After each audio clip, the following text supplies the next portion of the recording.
Channels Palette. I want to illustrate what channels really are. It's important to know what is going on in Photoshop. So I'm going to go to Web and click OK. Notice there's nothing in my channels at all. Let me make a box and fill it with red. And when I mean red, I mean 255 red, which is pure red in Photoshop with this color range. If I click here, now you'll see that red has nothing, but black and or blue and green do have a black box. Okay, that's weird, right? Okay. So red has nothing, but the other two have something. Now notice when I make the background black. Let's go select, deselect. And what I can do here is just simply grab black and fill the background with black. Now you'll notice red has a white box and green and blue do not have white boxes.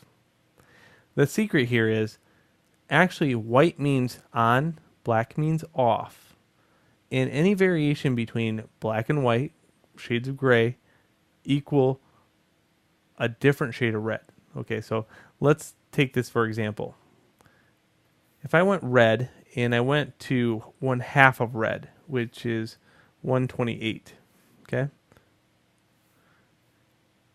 And I made another box just below it. Filled it with 128.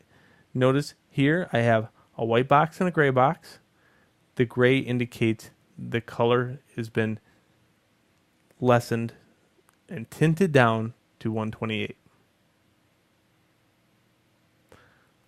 Good. Now, if I put a bright green here, you'll see that this has a very small variance of red in it, and this one's white, because I did not pick 255 green. Notice it has a little bit of red in there, 30. Why is this important to know? Just know that, the channels are important, and because we're going to have later on lessons in using different color modes. Okay? RGB is machine language for the color scheme. Now, the most important thing of all that I want you to know or take away from this lesson is the fact that we can make a selection and save a selection. Let's say I wanted to select something using the quick selection tool.